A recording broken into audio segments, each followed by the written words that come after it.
Imagine this scenario. It is 2 a.m. on a Tuesday. The sprawling corporate campus is completely dark, save for the mechanical hum of the cooling units in your primary server room. Yeah, familiar scene. Right. And you are sound asleep. But inside your company's network, the traffic has suddenly and, well, violently spiked. Massive, unprecedented amounts of proprietary data. Your unencrypted client lists, your long-term financial forecast, unreleased product schematics, they're all being quietly and systematically routed through an encrypted tunnel to an unknown offshore server. Mm-hmm. And as a corporate manager or IT leader, you are entirely blind to this silent hemorrhage. You will remain blissfully unaware until, say, 8 a.m. when furious customers start calling because their private data has already been leaked onto the dark web. And, well, your board of directors is demanding immediate answers. Right. So I have to ask you, the listener, directly, how confident are you right now that your organization's infrastructure would catch this anomaly before it becomes tomorrow's devastating front-page headline? I mean, it is the ultimate executive nightmare, right? And what is truly unsettling for those sitting in the C-suite is that this is not a hypothetical thought experiment. No, not at all. For organizations that lack comprehensive internal visibility and disciplined monitoring protocols, that 2 a.m. scenario is, well, it's a statistical inevitability. Yeah. The modern enterprise network is just simply too complex, and the adversaries are far too sophisticated to rely on, passive defenses or the assumption that a firewall alone will hold the perimeter. Exactly. Which is exactly why we are diving so deeply into this today. But real quick, before we get too deep in the weeds, I want to invite you to like, subscribe, and share this deep dive. Doing that ensures you always maintain a competitive edge in this hyper-connected marketplace. And definitely check the description below for access to additional corporate resources, diagrams, and some really great technical reading. Yeah, those resources are gold. They really are. So as we continue our progression through this 15-part executive series on enterprise telecommunications strategy, we are officially on episode 13. We are shifting our focus from the daily grind to the crisis protocols. In our previous discussion covering Chapter 12, we laid the foundation of network operations and management. Right, the day-to-day stuff. Exactly. We dissected the mechanics of fault management, the organizational structure of the Network Operations Center, or the NOC, and the absolute operational necessity of rigorous change control and configuration management.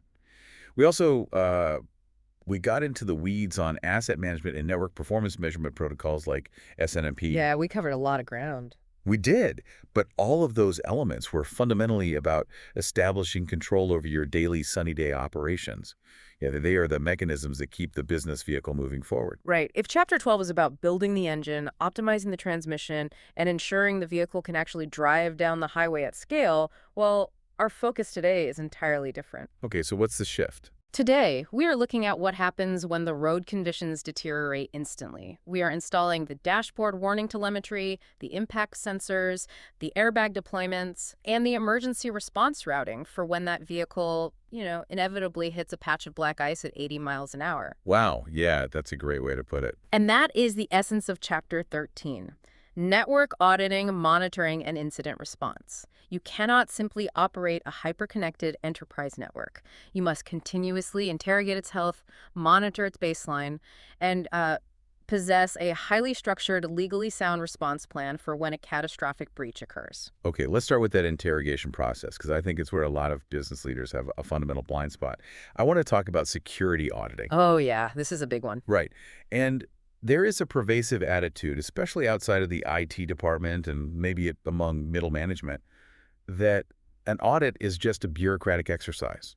It's viewed as a box-checking friction point where you fill out a massive spreadsheet, someone in a suit stamps it, and you go back to your actual job. Yeah, and I have to say, that attitude is arguably one of the most dangerous cultural liabilities an organization can harbor. Really? They're almost dangerous. Absolutely. Because in reality, a legitimate enterprise security audit is a highly resource-intensive, deeply invasive process. It requires substantial time, highly specialized personnel, and, well, significant capital expenditure to execute properly. It is absolutely not red tape. Right. At the executive level, an audit is the fundamental mechanism that enables an organization to confirm that its risk management program has actually identified the correct risks and addressed them effectively. You are essentially paying an independent entity to tear apart your assumptions. I look at it like a full corporate financial physical. Yeah. It is invasive, it takes time, and yes, it is expensive. But beyond just proving our assumptions right or wrong, there is a massive legal and financial liability component here, isn't there? Massive. Like if I am a CEO and I choose to skip a comprehensive audit to save, I don't know, $100,000 this quarter, what is my actual exposure if that 2 a.m. breach happens?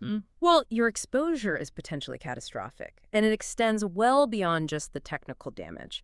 From a legal perspective, regular comprehensive auditing is essential for protecting the organization against claims of negligence. Negligence, wow. Yeah, because if a breach occurs and customer data is compromised, the very first thing regulators, litigators, and insurance adjusters are going to ask for is your most recent audit report. Right, they want proof you were trying. Exactly. If you cannot produce evidence that you were actively, rigorously testing your security controls against industry standards, you move from being a victim of a cyber attack to being legally culpable for negligence. Furthermore, in many sectors like healthcare, finance, defense audits aren't just good practice, they are mandatory for regulatory compliance. Failing them can result in massive fines, the loss of operating licenses, or, being entirely disqualified from bidding on specific contracts. Yeah, you would never trust a publicly traded bank that refuses to undergo independent financial audits, right? You would assume they are cooking the books. Right. So why would you trust a digital enterprise, a cloud service provider, or a SaaS vendor that doesn't undergo rigorous independent security audits? Because they're holding your digital capital. But this brings up a structural question for me. Let's say I'm running a rapidly scaling logistics startup. We have a few hundred employees, we process a lot of data, but we aren't the Pentagon. Sure. Do all organizations have to use a strict government-prescribed audit method? Or is there flexibility? There is significant flexibility, provided you aren't boxed in by specific legal mandates. So unless an organization is mandated by government regulations like HIPAA for healthcare or specific contractual requirements like PCI DSS, if you process a high volume of credit card transactions, you are not forced into a single rigid governmental framework. Oh, okay, so you have choices. Yeah, organizations are largely free to choose the audit methodologies and frameworks that best align with their unique operational goals, their risk appetite, and their specific business models. So, if we have this freedom of choice, what are the actual frameworks we are choosing from? Because honestly, whenever I look at the governance space, it immediately devolves into an absolute alphabet soup of acronyms. It really does. I hear terms thrown around in board meetings constantly without any real explanation of how they function mechanically. It is definitely a dense landscape, but we can clarify the major benchmarks. You will frequently encounter frameworks like ISO 2702, which provides a massive catalog of information security controls. Okay, ISO. You'll hear about ITIL, which focuses more broadly on IT service management and aligning IT services with the needs of the business. You'll also see COSO, the Committee of Sponsoring Organizations of the Treadway Commission, which is heavily utilized for enterprise risk management and internal financial controls. Right. But for IT management specifically, two of the most critical and widely adopted frameworks are COBIT and the NIST CSF. Okay, let's break those two down mechanically rather than just defining the acronym. Start with COBIT. How does COBIT actually operate within an enterprise? Well, COBIT stands for Control Objectives for Information and Related Technology. It was created by ISACA, the Information Systems Audit and Control Association, along with the IT Governance Institute. What makes COBIT unique is its fundamental philosophy. It is not just a list of security settings. It is a comprehensive set of best practices designed specifically to help governance entities and executive management bridge the gap between technical issues, business risks, and control requirements. So it's essentially a translation layer between the CIO and the CEO. Precisely. COBIT works by mapping IT processes to specific business objectives. Let's say a business objective is ensure continuous customer service availability. COBIT will take that high-level goal and map it down to specific IT domains. Plan and organize, acquire and implement, deliver and support, and monitor and evaluate. Okay. And within deliver and support, it will define specific control objectives for managing performance, managing continuous service, and managing security.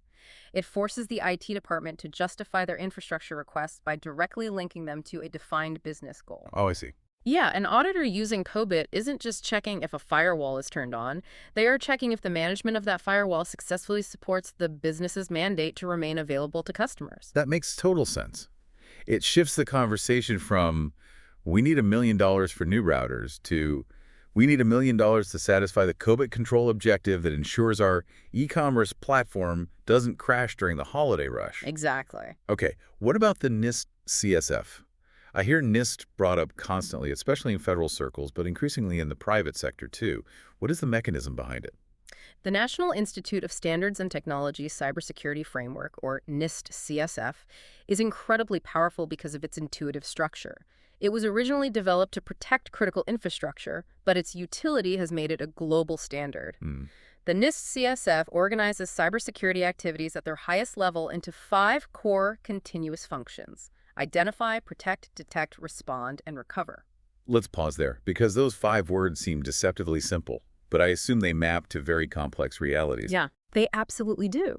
Identify forces the organization to understand its assets, its business environment, and its exact vulnerabilities. You can't protect what you don't know you have, right? Protect involves the actual implementation of safeguards, access controls, encryption, training. Detect focuses on the timely discovery of a cybersecurity event. This is where continuous monitoring lives. Respond outlines the protocols for taking action once an incident is detected. And recover deals with restoring capabilities and services that were impaired. The brilliance of that is the lifecycle approach. Yeah. It openly acknowledges that protect will eventually fail. You will be breached, so you must have equal maturity in the detect, respond, and recover. Exactly. If you spend 90% of your budget on firewalls for protect, but have no logging to detect the bypass or backups to recover the data, your NIST CSF score will reflect a massively unbalanced and high-risk posture. Right on the money. And what makes NIST CSF so valuable for auditors and managers is that it provides a common language. It allows an auditor to look at a highly complex technical architecture and report back to the board by saying, your identify and protect functions are robust, but your detect function is severely lagging industry benchmarks. Yeah, it speaks the language of both the boardroom and the server room. Exactly, creating a shared, actionable understanding of cyber risks. Let's apply this auditing reality to a very common enterprise business transaction. Let's say my company is expanding aggressively, and I need to lease substantial server space in a third-party data center. Okay, classic scenario. Right, so I am moving my proprietary mission-critical data into a facility that I do not own, managed by personnel I do not employ. As a diligent corporate manager, I can't just take their marketing brochure's word that their facility is secure. I need independent verification. Absolutely. But a simple network vulnerability scan isn't going to let me sleep at night. What am I asking their executive team to provide as proof of their security posture? Well, a network scan would be wildly insufficient for that level of risk. A network vulnerability scan is a point-in-time technical check. It just tells you what specific IP ports were open on a given Tuesday afternoon. Right, it doesn't tell you much. It tells you nothing about their hiring practices, their physical access controls, or how they handle hardware disposal. To gain the assurance you need, you must request the results of an SSAE 16 audit. SSAE 16. That superseded the old SAS 70 standard a while ago, right? It did, yeah. But the reporting levels, specifically SOC1, SOC2, and SOC3, are where the rubber really meets the road for management. I want to zero in on SOC2 because that seems to be the gold standard for cloud providers and data centers. Can we break down the mechanical difference in what an SOC2 audit actually proves? Sure. SSAE 16 Statement of Standards for Attestation Engagements. Number 16 provides those reporting frameworks you mentioned. A SOC1 report focuses primarily on internal controls over financial reporting. But a SOC2 report is entirely focused on the operational controls related to security, availability, processing integrity, confidentiality, and privacy of a system. And there is a critical distinction within SOC2 itself between a Type 1 and a Type 2 report. That distinction seems vital for a manager to understand. Oh, it is the most important distinction in the entire auditing space. A SOC2 Type 1 report simply describes the design of the audited controls at a specific point in time. It proves that management has documented a security policy. Okay, so they have a plan. Right. A SOC2 Type 2 report, however, evaluates the actual effectiveness of those controls over a sustained period of time, usually 6 to 12 months. Let me see if I can put an analogy to it. A network scan is like checking to see if the locks on the doors are currently engaged. A SOC2 Type 1 report is looking at the architect's blueprint to confirm that locks were in fact designed into the doors, and the guards have a manual that says they should check them. But a SOC2 Type 2 report is an independent auditor reviewing a year's worth of security camera footage access logs, and guard patrol schedules to mathematically prove that the guards actually did check those locks every single night without fail. That is a perfect analogy. The Type 2 report demands historical operational evidence of effectiveness. If the data center's policy says they terminate employee access within 24 hours of a resignation, well, the auditor pulls HR records and cross-references them with Active Directory logs over the past year to prove they actually did it every single time. Wow. Yeah, that is the level of rigorous verification you need before migrating enterprise data to a third party. But all this auditing, checking logs, verifying behavior, confirming effectiveness, it relies on a fundamental capability.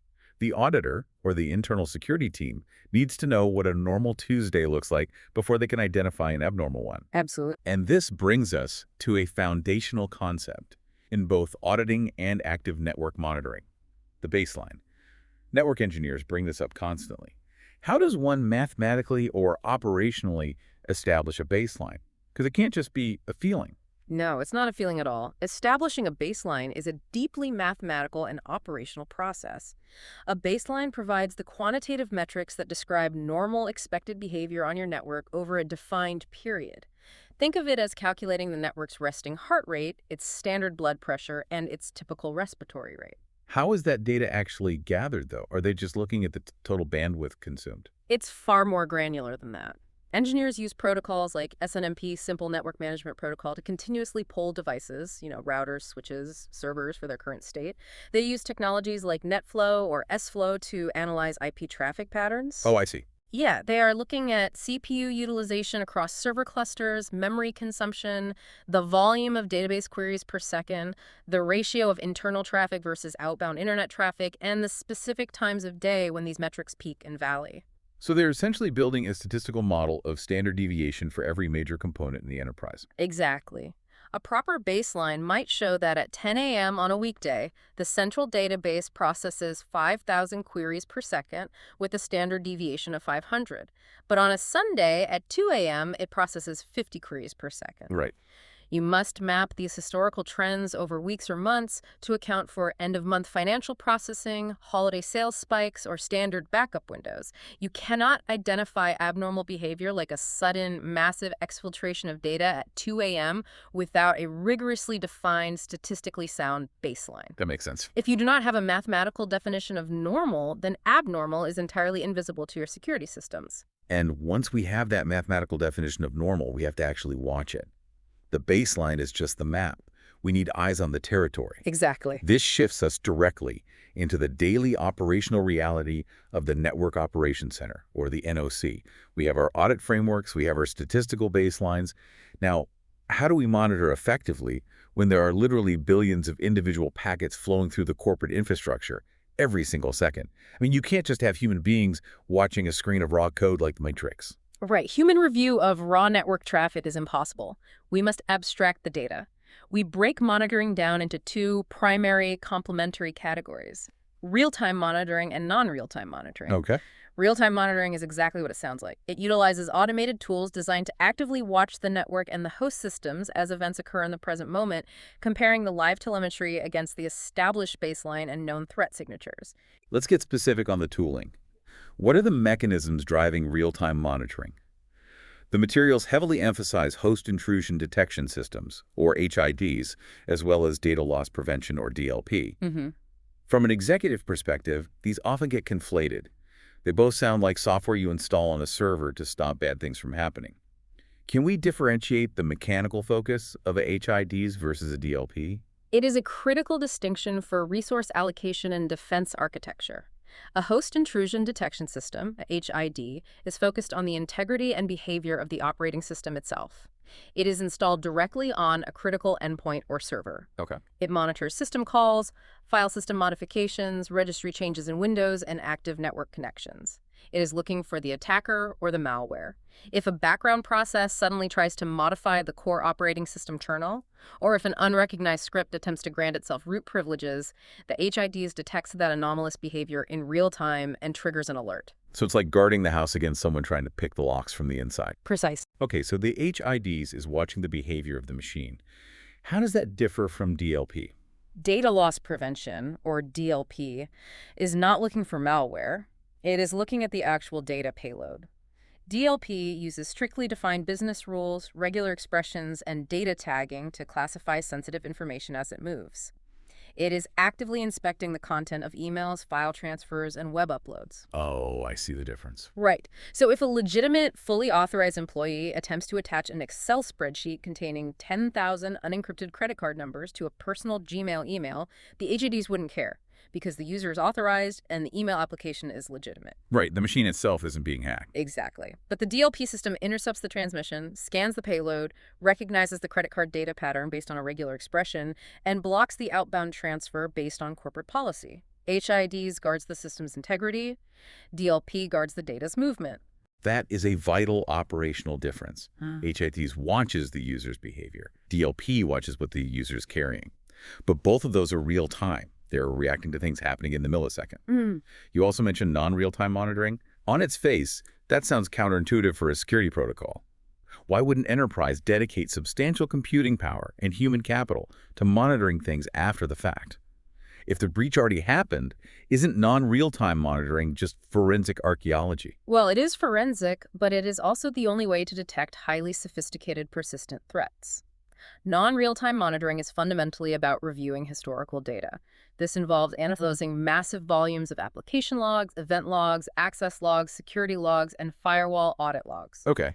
While it doesn't stop a brute force attack the second it starts, it is absolutely critical for discovering stealthy threats that are designed specifically to bypass real-time alarms. Let's walk through the mechanics of that. If I'm an auditor or a Tier 3 security analyst sitting in the NOC, and I'm looking at a massive database of alerts over a 3-month timeline, what am I actually analyzing? Because I obviously can't look at every single log entry. No, you can't. You are relying on trend analysis. What is fascinating about trend analysis is that it completely changes the context of an event. Real-time systems are inherently short-sighted. They look at immediate thresholds. Let's say your baseline establishes that it is normal for employees to occasionally mistype their passwords. So a real-time system might only trigger an alert if there are 5 failed login attempts on a single account within 60 seconds. Right, because 5 failures in a minute looks like a brute force script running. Exactly. But a sophisticated, state-sponsored attacker knows your real-time thresholds. They won't run a fast script. Instead, they will launch a slow and low attack. A slow and low attack. Okay. Yeah, they will try one password on one account every 3 days across hundreds of accounts. The real-time system completely ignores this because one failed login every 72 hours is well within the normal baseline. Oh, wow. Yeah, that would slip right by. Exactly.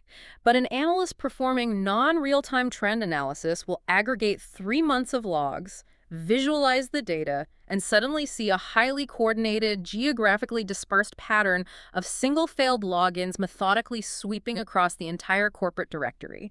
The trend reveals the attack that the real-time threshold missed. Which highlights why the actual fuel for trend analysis, the logs themselves, are so incredibly valuable. Every device in an enterprise network, every router, switch, domain controller, and custom application is constantly generating log files. And log management is a beast of a problem. It really is. Now, the architectural best practice is heavily weighted towards centralizing log storage. But playing devil's advocate from a purely architectural redundancy standpoint, why wouldn't we want logs stored in decentralized, scattered locations? If one centralized logging server goes down, we lose all our visibility. Right. Wouldn't keeping the logs on the individual host machines provide better survivability? That is a logical assumption regarding hardware redundancy, sure. But if we connect this to the operational reality of a cyber attack, decentralized logs are a forensic nightmare. How so? If an attacker successfully breaches a specific web-facing server, one of their absolute first automated commands upon gaining root access will be to delete, alter, or encrypt the local logs on that specific host. They want to cover their tracks. Right. If your logs are only stored locally, the attacker controls the evidence. The moment they compromise the machine, your visibility is gone. So they burned down the house, and the security tapes were in the living room. Precisely. However, if that web server is configured to instantly and continuously stream its syslog data to a heavily fortified, highly restricted centralized logging host, perhaps located in a completely different network segment with entirely different access credentials, the evidence is preserved. Because they can't reach the logs. Exactly. Even if the attacker completely wipes the original web server, the central logging host has a perfect, immutable record of exactly how the attacker gained entry, what commands they ran, and what data they accessed, right up until the moment they wiped the local machine.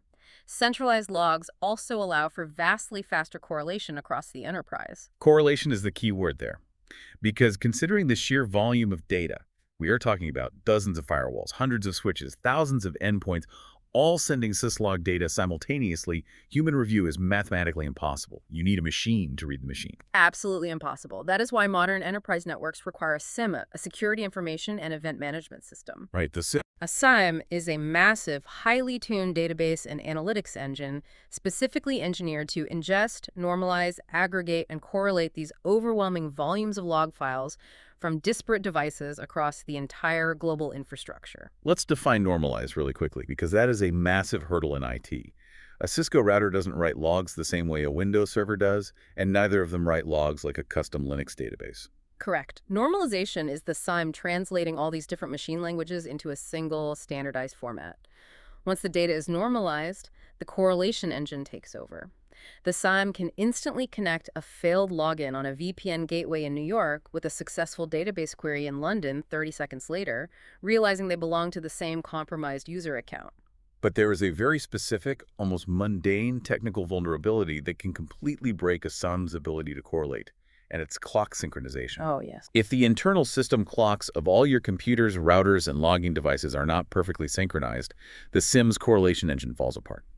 If your firewall says an attack happened at 2:01 p.m., but the affected web server's clock is drifting and says the data was stolen at 1:58 p.m., the SIEM will not connect the two events. The chronology breaks down, and piecing together the timeline for legal or forensic purposes becomes utterly impossible in court.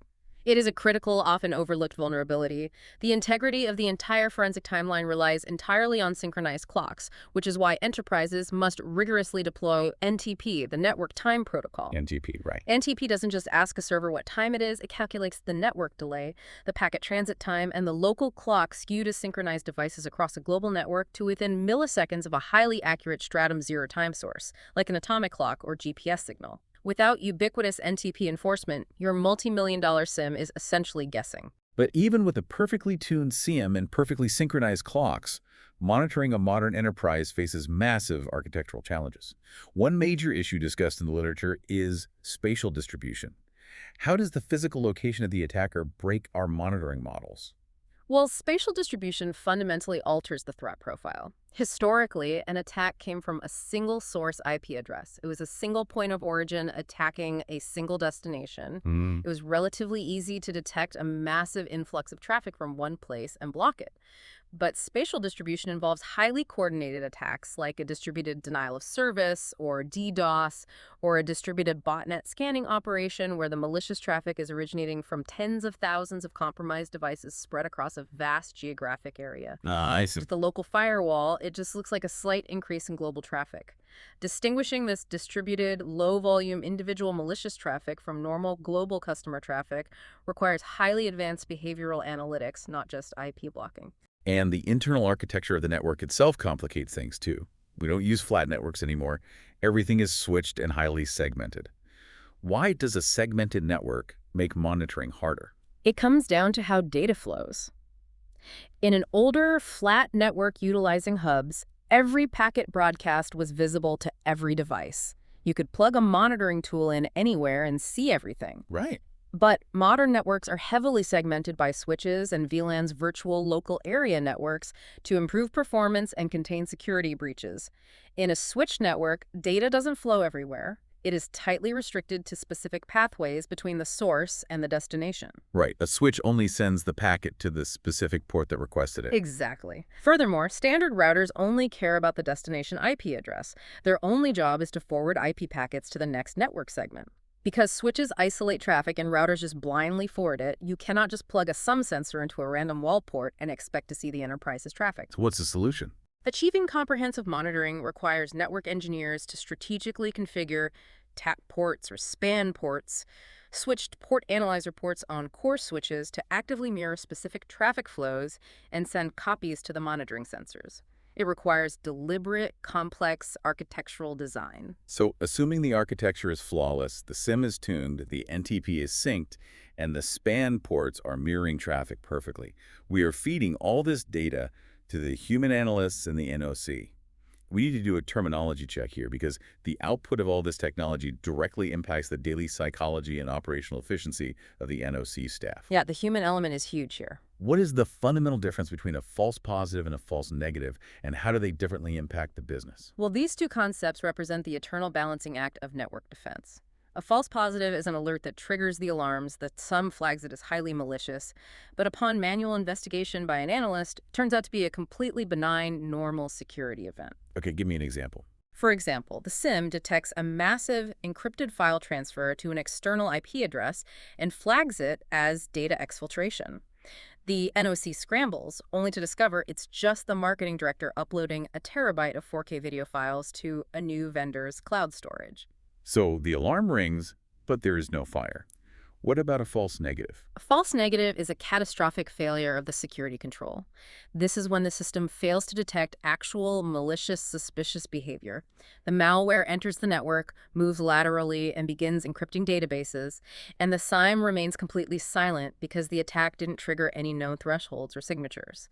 The alarm stays silent while the vault is actively being robbed. As a corporate manager, both of those scenarios are terrifying, but in completely different ways. A false negative means I am currently breached and I don't know it. That's the 2 a.m. scenario we started with. The damage is compounding every second. Yes, exactly. But a false positive, if it happens once, is an annoyance. If it happens 50 times a day, it creates a psychological vulnerability. Alert fatigue. If the NOC team spends 90% of their shift chasing down false alarms triggered by the marketing department, they become desensitized. When a true, verified alarm finally rings, they might assume it's just another false positive and ignore it or delay their response. You have precisely identified the human cost of poor tuning. Alert fatigue is a primary factor in many major historical breaches. The alarms were actually ringing, but they were buried in thousands of false positives, and the analysts simply missed them. Tuning the SIEM to minimize false positives while absolutely eliminating false negatives requires constant daily refinement by highly skilled engineers. So let's transition to the critical moment. Let's assume the SIEM is tuned perfectly. An alarm rings. The NOC analyst investigates, and it's not a false positive. They see the data exfiltration occurring. We have a crisis. We have an incident. Right. The NOC's job of monitoring transitions into active defense. The first question a corporate manager needs to have answered in their policy is, when does a strange network anomaly officially cross the line and become a capital I incident? Well, in a mature organization, that definition is not left to interpretation. It is incredibly precise. An anomaly becomes an official incident when it is an event that results in a verified violation of the organization's security policy, or it poses a clear and imminent threat to that security policy. So it has to be verified. Right. It is not just weird traffic on port 80, it is a verified policy violation, like an unauthorized user gaining root access to a critical system, or a clear imminent danger, like a rapidly spreading ransomware worm moving through a specific subnet. And when that line is crossed and an incident is declared, you cannot have middle management making decisions on the fly. You need a predefined incident response plan, an IRP. Absolutely. When we look at enterprise frameworks, they are very strict about what an IRP must explicitly include. It is not just a technical runbook of firewall commands. It is a communication and authority matrix. The policy must explicitly include names, backup names, and current contact information for the exact individual who has the executive authority to declare that an incident has occurred. Yes. And the authority to declare an incident often carries significant financial and operational weight, as it may authorize the severing of external connections or the shutting down of business-critical revenue streams. Right. The IRP also must list exactly who gets the initial notification. Does the CEO need to know at 3 a.m. or just the CISO? It must detail the specific communication methods used, and this is vital. If your primary Microsoft 365 or Exchange environment is compromised, you cannot use company email to coordinate the response because the attacker is reading your email. Exactly. You must have secure, out-of-band communication alternatives documented. And finally, the IRP must name the designated lead responder who has absolute tactical control of the situation. The emphasis on designated names, roles, and communication methods is grounded in the psychology of a crisis. During a true security incident, when millions of dollars of data are bleeding out of the network, chaos and panic severely reduce cognitive function across the organization. Yeah, people panic. If department heads are arguing on a conference call about who is actually in charge, or if IT is waiting for a VP to wake up and approve a firewall change, the battle is already lost. The IRP eliminates ambiguity. It dictates exactly who is in command. And the team executing that command is the Computer Security Incident Response Team or the SEERS? Right. This CERT is a specialized, multidisciplinary team. And it is crucial to note that members of the CSIRT must have both proper, up-to-date training and the requisite hands-on experience to investigate a live security incident. Right. No rookies on the front line. You absolutely do not want a junior system administrator learning how to use complex, volatile memory forensic tools for the first time during a live, high-stakes breach. The CSIRT requires seasoned veterans. And the CSIRT isn't just comprised of network engineers, right? The literature highlights that one of their most important tasks isn't just technical wizardry, it is communication. Exactly. A highly effective CSIRT includes technical leads, but it also includes representatives from legal, human resources, and public relations. We are. Oh, absolutely. While the engineers are hunting the malware, the legal team needs to know if the compromised data triggers immediate GDPR or HIPAA reporting requirements.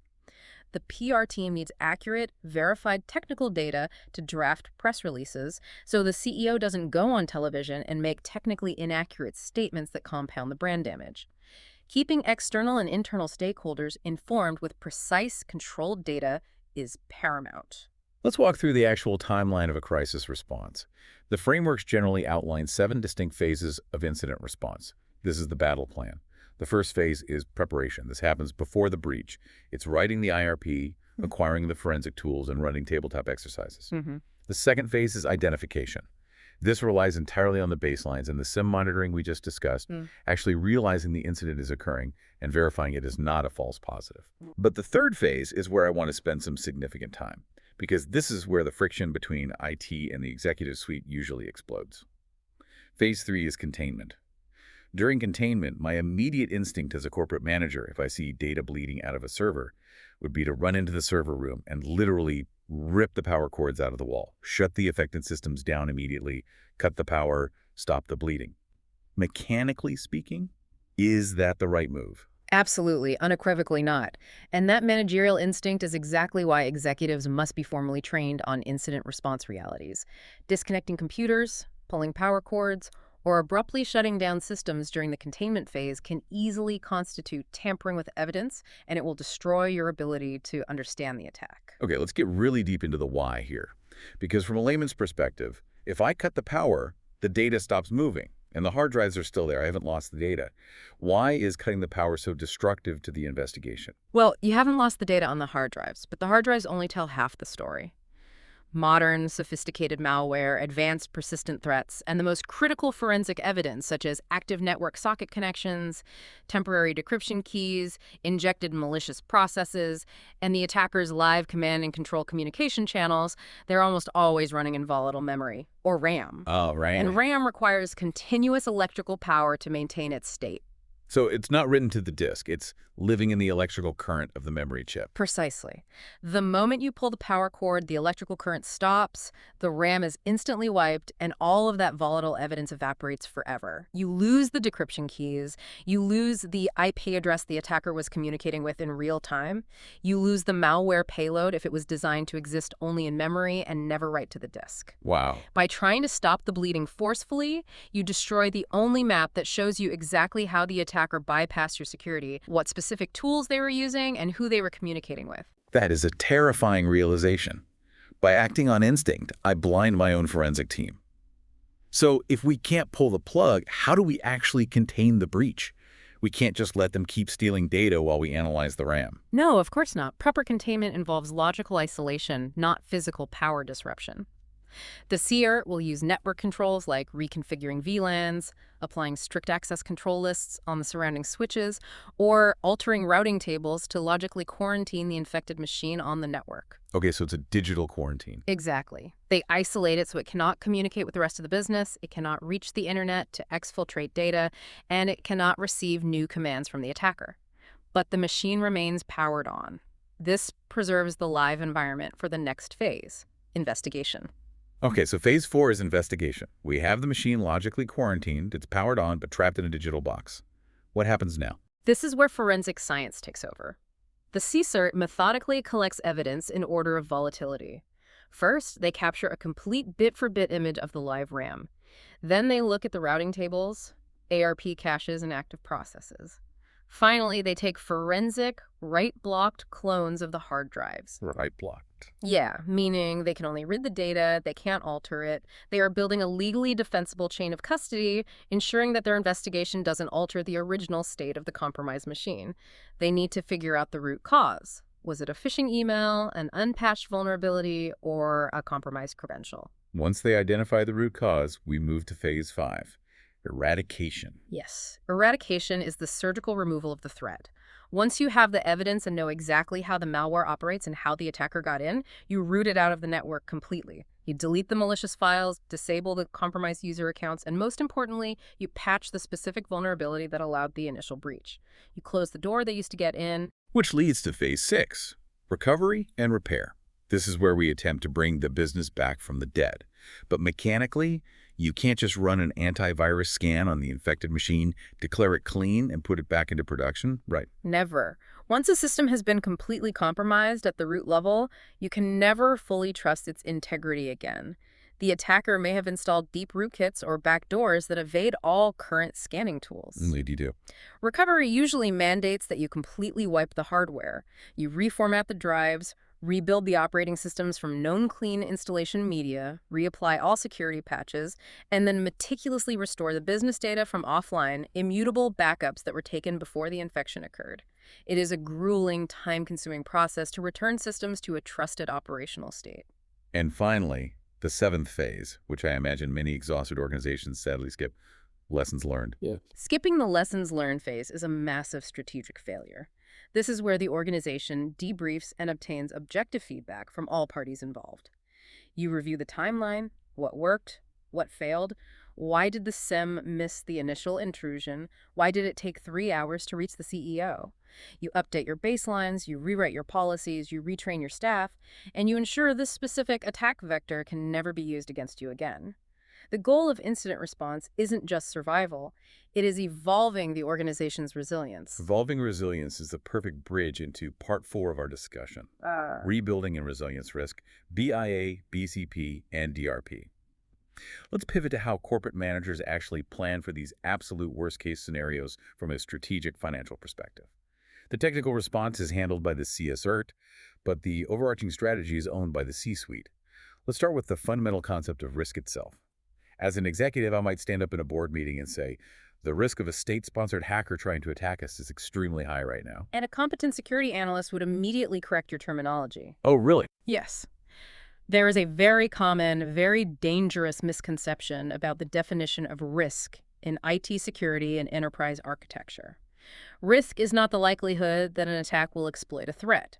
Risk is the likelihood that an attack will successfully exploit a vulnerability. Let's unpack that carefully because I think a lot of managers use threat and vulnerability interchangeably as synonyms for danger. What is the mechanical difference? A threat is entirely external.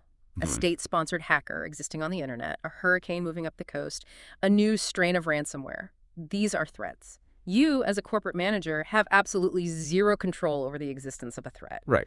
A vulnerability, however, is entirely internal. It is an unpatched web server, a weak employee password, a misconfigured firewall, a lack of employee security training, or a data center located in a flood zone. You have complete control over your vulnerabilities. Therefore, your actual risk is tied directly and exclusively to your own vulnerabilities. That reframes the entire executive approach to security. It has to. If a massive threat, say, an incredibly advanced automated ransomware worm attacks a system that has zero vulnerabilities, it is perfectly patched, segmented, and authenticated. The risk of a successful breach is practically zero. The threat is high, but the risk is low. You must stop worrying about the hackers in the abstract and start obsessively managing your own infrastructure's vulnerabilities. And how do we actually measure this risk so we can manage it? Because I need to justify my security budget to the CFO, and I feel like our risk is high doesn't get funding approved. No, it doesn't. We use two primary methodologies, quantitative and qualitative risk analysis. Quantitative risk analysis is deeply mathematical. It assigns a hard, definitive dollar value to a specific risk. It relies on formulas. Walk me through a formula. For example, it calculates the single loss expectancy, or SLE. That's how much money do we lose if this specific database goes down once. Let's say it's $50,000 in lost sales. Then it calculates the annualized rate of occurrence, the ARO. How many times a year do we expect this to happen? If the hardware fails twice a year, the ARO is 2. You multiply them, SLE times ARO, to get the annualized loss expectancy, or ALE, which is $100,000. So if the ALE is $100,000, you now have a hard mathematical ceiling. You know you should not spend $200,000 a year on a redundant database to protect against a $100,000 annual risk. It makes the financial decision objective. Exactly. However, sometimes you don't have hard data. How do you quantify the exact dollar value of a hit to corporate morale? You can't. That is where qualitative risk analysis comes in. It ranks risks relative to one another based on scenarios and expert intuition, often using a matrix of likelihood and impact: high, medium, and low. It is used when hard numbers are impossible to calculate, but strategic prioritization is still absolutely necessary. Once we assess and measure the risk, management has to make a decision on how to respond to it. The literature details 4 primary risk management techniques: mitigate, assign, or transfer the work; accept or avoid. Mitigating is the most common, adding security controls, patching servers, installing firewalls to lessen the risk. Assigning or transferring is buying cybersecurity insurance or outsourcing the function to shift the financial burden. Accepting is the conscious executive decision of saying, we know the vulnerability exists, but the cost of fixing it is higher than the cost of the potential breach, so we will document it and live with the risk.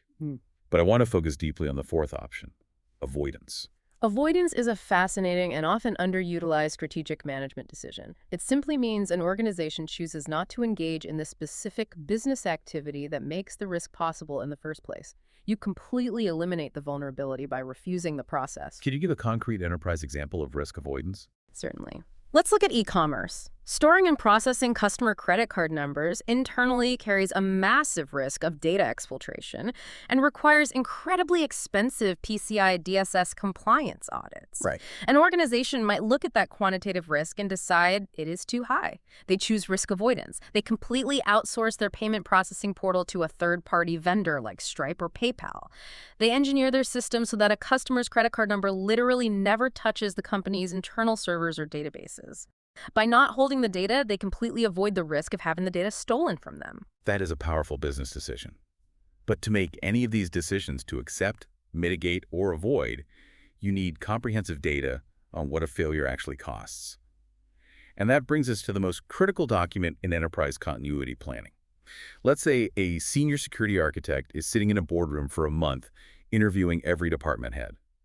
They are building a massive document that summarizes all identified systems, their potential risks, and their estimated operational and financial effects on the organization's ability to conduct business if they go offline. What is this architect building?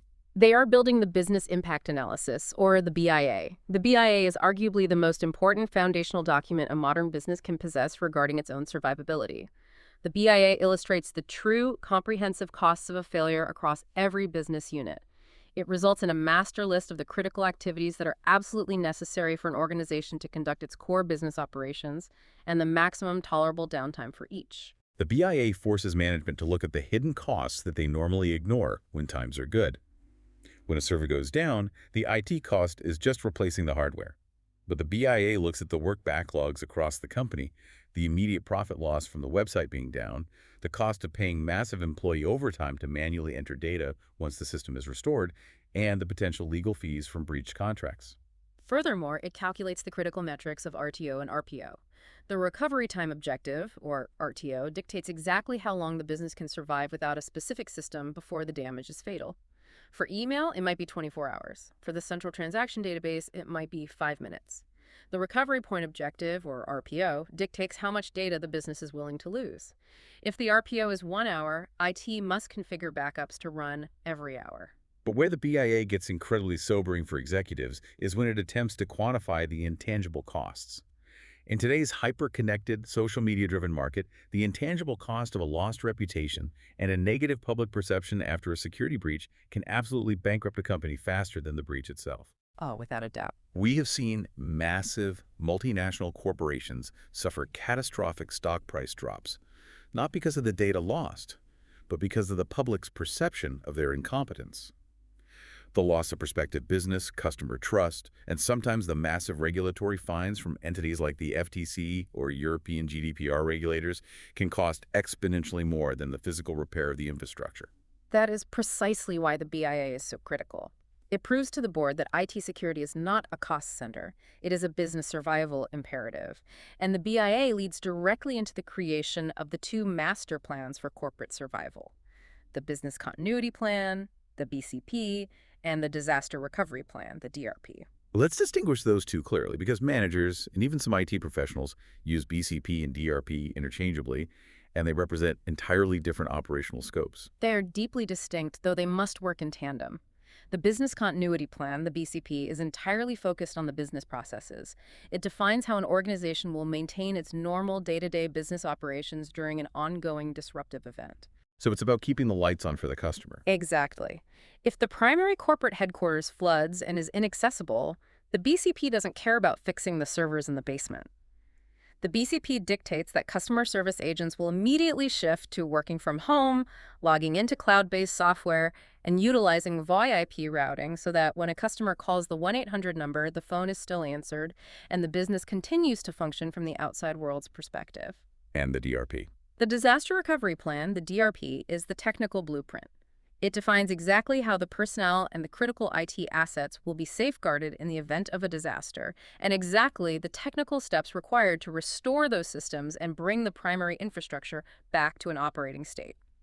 The BCP keeps the business alive while it's bleeding. The DRP is the surgery to fix the wound and restore the broken infrastructure. This brings us to a really compelling visual concept highlighted in the academic frameworks: the H.Schuessler logo. It's described as a shield featuring the summation symbol, a sigma, integrated with a circuit board path, with 3 words anchoring it: security, system, strategy. Yes, the Schuessler framework is a perfect visual encapsulation of this entire philosophy. It visually argues that disaster recovery and business continuity are not just isolated IT functions delegated to a basement server room. They are not just about the technical system or the firewall security. They require a comprehensive board-level corporate strategy. The sum of the parts is greater than the whole. Right. Secure recovery requires a specifically designated administrator with the executive authority to guide the recovery process across all departments: HR, legal, PR, and IT, aligning the technical system recovery directly with the strategic business goals outlined in the BIA. Let's get granular on that technical strategy. What are the mechanical best practices for disaster recovery planning? If a manager is drafting a DRP tomorrow, industry standards demand they check several specific boxes. First, they must evaluate existing SLAs, service level agreements. You need to know exactly what constitutes acceptable downtime in your contracts before your customers start fining you for breach of contract, or before you start finding your own upstream vendors for failing you. SLA awareness is critical. Next, the DRP must establish resilient mechanisms for communication that do not rely on internal company resources. We discussed this briefly in the IRP, but it bears repeating. If your corporate network is down, your company email, your internal Slack channels, and your IP phones are dead. You must establish and test secure, out-of-band communication methods like encrypted third-party messaging apps or dedicated cellular hotlines before the disaster strikes. You also must ruthlessly identify and document all single points of failure in the architecture. And critically, you have to look beyond your own walls. The modern enterprise is heavily reliant on SaaS and cloud providers. The DRP must include protocols to check with all vital service providers to guarantee that they have adequate audited protection, like those SOC2 reports we discussed, to ensure their services will remain available to you during a crisis. If your backup data center relies on a specific regional ISP, and that ISP's infrastructure fails during the same hurricane that took out your headquarters, your backups are useless. Which brings us to the physical location strategy of the DRP. If your primary building is completely destroyed or inaccessible due to a regional power grid failure, you need an alternate processing site. The industry standardizes these into 3 categories based on cost and readiness: hot, warm, and cold sites. Walk us through the mechanical differences and the cost implications of each. A hot site is a fully operational, exact mirrored replica of your primary data center. It has real-time data replication, live servers, power, and connectivity. In the event of a disaster, a hot site can take over the enterprise load in minutes or sometimes milliseconds via automated BGP routing failovers. It offers near zero downtime. But it's expensive. Astronomically expensive, because you are essentially paying for a second, fully equipped enterprise that sits idle most of the time. Contrast that with a cold site. A cold site is essentially just an empty room with guaranteed power, raised flooring, and air conditioning. There are no servers, no racks, no data.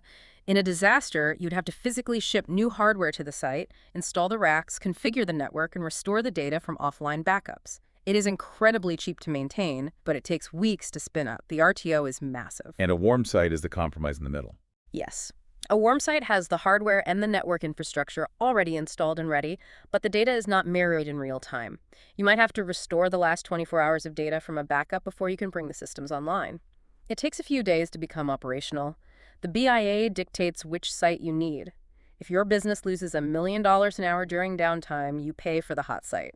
If you can survive being offline for a week, you save money with a cold site.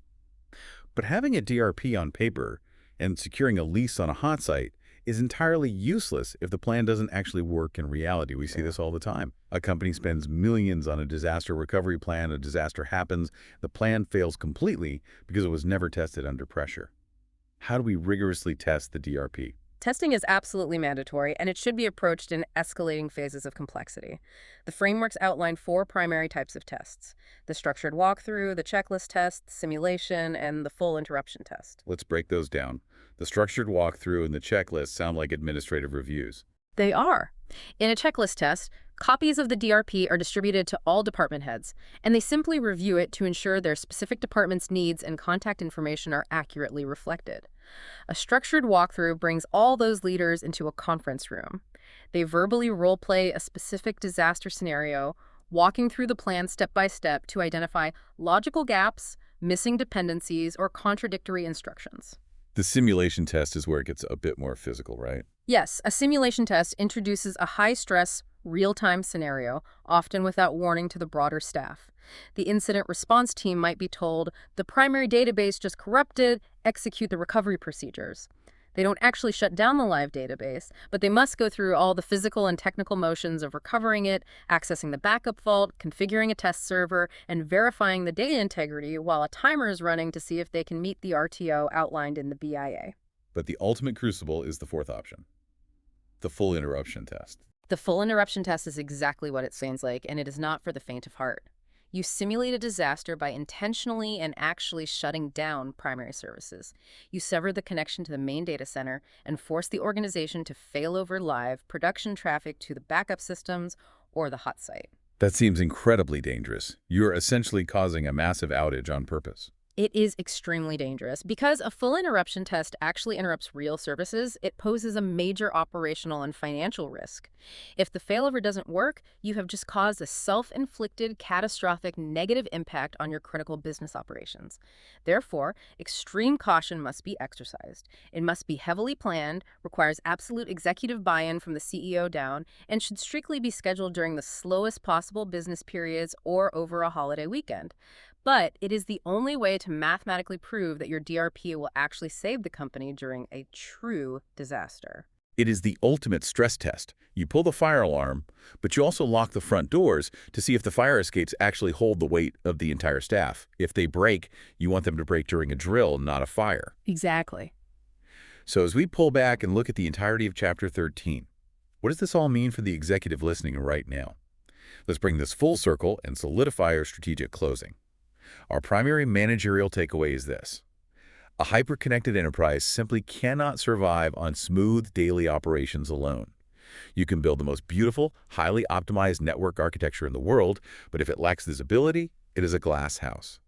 Securing the enterprise requires rigorous, independent auditing to define reality and prove legal compliance. It requires a mathematically sound baseline and centralized SIEM monitoring to watch that reality in real time. It requires a structured, heavily practiced incident response plan to handle threats logically without destroying volatile forensic evidence. And it requires meticulous business continuity and disaster recovery planning to survive the inevitable worst-case scenarios. If we tie this entire discussion back to your opening scenario, the 2 a.m. data breach, we can reframe it entirely. That 2 a.m. scenario is only a nightmare if you haven't done the strategic work.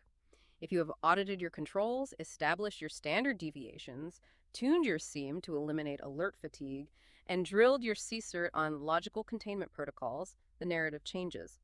The 2 a.m. anomaly triggers an automated isolation sequence. The infected VLAN is logically quarantined before a single byte of proprietary data leaves the network perimeter. The volatile RAM evidence is preserved perfectly. And you, the executive, sleep soundly until your alarm goes off at 6 a.m., waking up to a controlled, managed situation rather than a front-page disaster. That is the ultimate power of strategic telecommunications management. It transforms existential crises into manageable operational events. Now, if we know how to audit our systems, how to monitor the baselines, and how to rigorously recover from a disaster, what is the final piece of the puzzle? Prevention.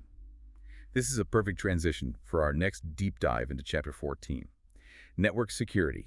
Now that we have the emergency response protocols locked down, we need to focus on preventing the breach from occurring in the first place. You must tune in next time as we explore deep network security controls, multi-layered architectural defense in-depth strategies, and the mechanics of conducting granular network risk modeling to defend the corporate technical scope.